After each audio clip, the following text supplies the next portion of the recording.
सुनिए, अरे ये उसको गलत नहीं ठहराएंगे जो कांग्रेस के मैनिफेस्टो में है कि मुस्लिम लॉ पर्सनल बोर्ड को सुदृढ़ करेंगे, मुस्लिमों को स्कॉलरशिप देंगे, उसको उस पे बात नहीं करेंगे। दो रैलियों का मैं अंतर बता रहा हूं आपको। मोदी जी ने सुरक्षा की बात की, मोदी जी ने इंफ्रास्ट्रक्चर की बात की, मोदी जी ने स्वास्थ्य की बात की, मोदी जी ने शिक्षा की बात की। के लिए आप दो, मुस्लिमों को आरक्षण की बात आप दो, ओबीसी में सम्मिलित कर देंगे मुस्लिमों की सभी जातियां, वो आप करो। और मोदी जी बोले भी ना, आ रहा मोदी जी खटाखट गरीबी खत्म, खटाखट गरीबी खत्म। पर नाना उनके गरीबी खत्म करते करते खुद खत्म हो गए, दादी उनकी गरीबी खत्म करते करते खुद खत्म हो गई, पिताजी उनके सुन लीजिए, अरे सर सुन लीजिए, उनके पिताजी गरीबी खत्म करते करते देश के प्रधानमंत्री रहे, खत्म हो गए। उनकी माताश्री वो भी गरीबी खत्म कर रही थी, मगर गरीबी खत्म नहीं कर पाए। अब चौथी पीढ़ी आकर के भी गरीबी खत्म करने की बात कर रही है। बनाएंगे।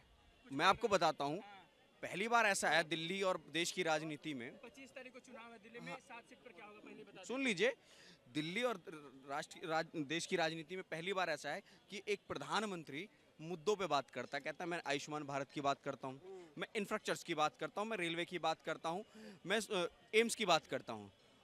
और देश के बोलते हैं कि अगर भाजपा की सरकार आ गई तो 2 जून को मुझे जेल जाना पड़ेगा, सारे विपक्ष के नेता जेल में होंगे।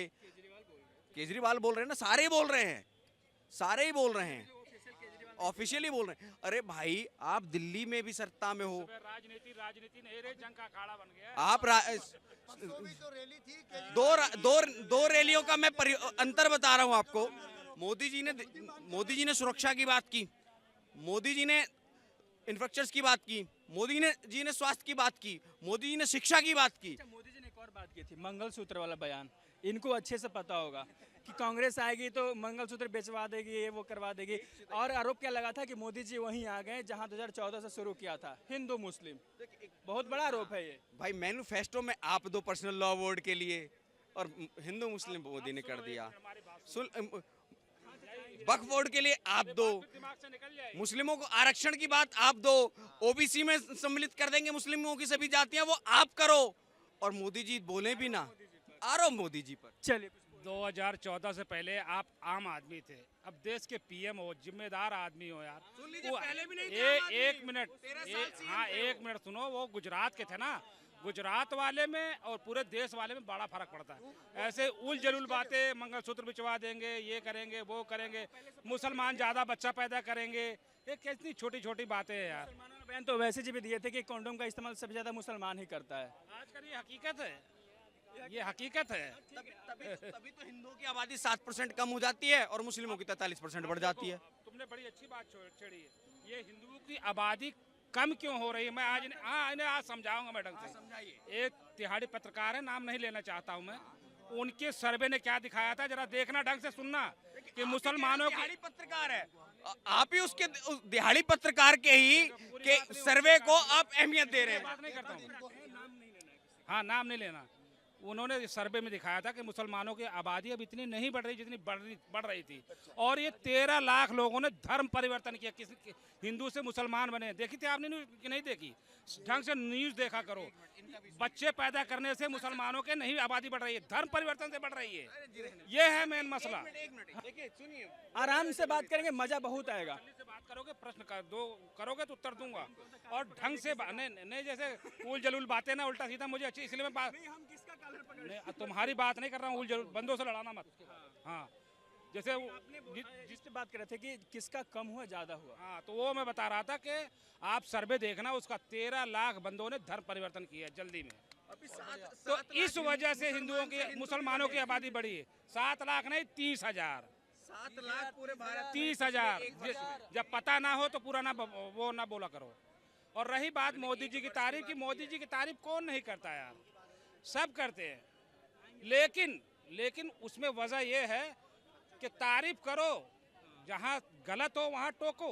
अगर गलत बात पे नहीं टोकोगे तो ये तो क्राइम को बढ़ावा दे रहे हो आप लोग।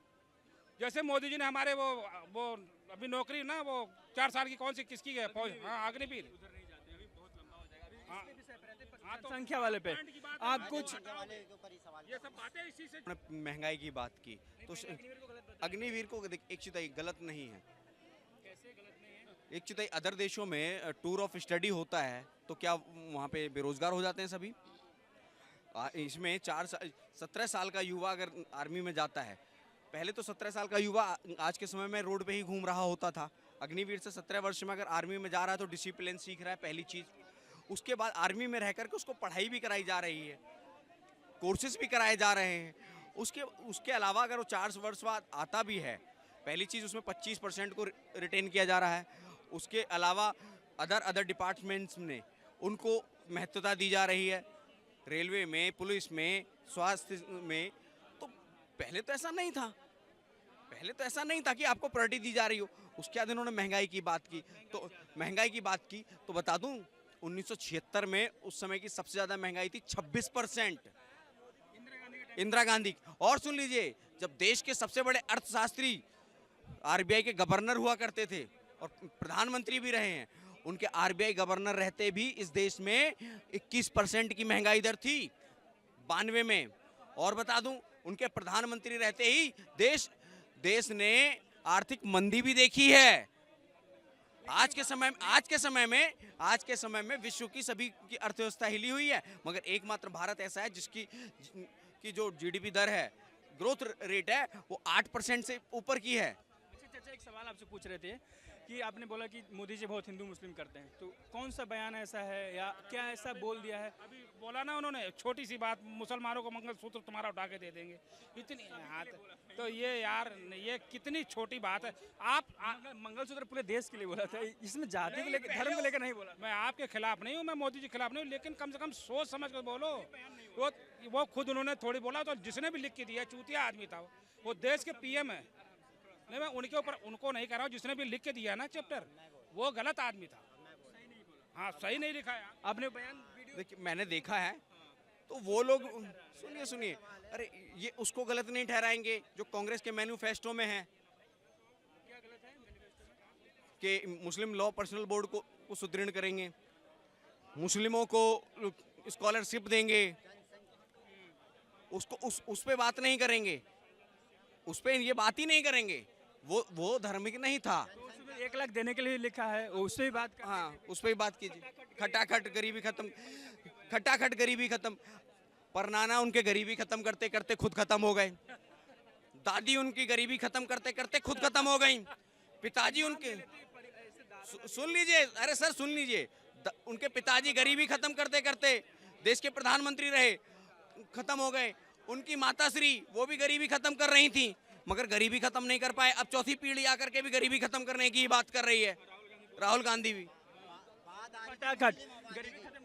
गरीबी हमारे देश से, गरीबी हमारे देश से, एक सेकंड, गरीबी हमारे देश से जब तक खत्म नहीं होगी, जब तक नेताओं में सुधार नहीं आएगा। मीडिया वाले इस बात को उठाएं कि इतनी संपत्ति तुम्हारे पास कहाँ से आती है, पूरा घर भरा पड़ा होता है। ये सब मुद्दे की बात उठाए, पैसा कहाँ से आता है, ये सब बातें। ये यार फिर मैंने अभी पूरी बात नहीं हुई तुम्हारे पास। जब तक खत्म नहीं हो सकती यार, ये गरीबी जब तक खत्म नहीं हो सकती, महंगाई जब तक खत्म नहीं हो सकती, जब कोई अल्लाह के नाम पे बच्चे पैदा करता रहे। ऐसा बयान नहीं, उल जलूल बातें। मेरी तरफ मैं सवाल करता हूँ, सवाल करूँ? अल्लाह के नाम पे कौन बच्चे सवाल कर, इस्लाम मजहब के अंदर क्या बच्चों को रोकना गुनाह है या शिर्क है? किसने कह दिया? कौन नहीं रोक रहा है? आज की डेट में 2 बच्चों से ज्यादा कौन पैदा कर रहा है? आप इस्लाम अबे के भैया, साथ- 2 को बच्चा पालना बड़ा मुश्किल है। आप मुझे इस्लाम आराम के से हिसाब से आप बताओ ना। सुनिए ना, आप अपनी राय नहीं, आप हमसे बात करिए। बात में नहीं की। हाँ, मैं इनसे ही पूछ रहा हूँ, मैं इनकी राय नहीं पूछ रहा, मैं इस्लाम मजहब की बात कर रहा हूँ। क्या इस्लाम के अंदर बच्चों को रोकना गुनाह है, हाँ या ना? मैं इनकी राय नहीं पूछ रहा, ये बताइए।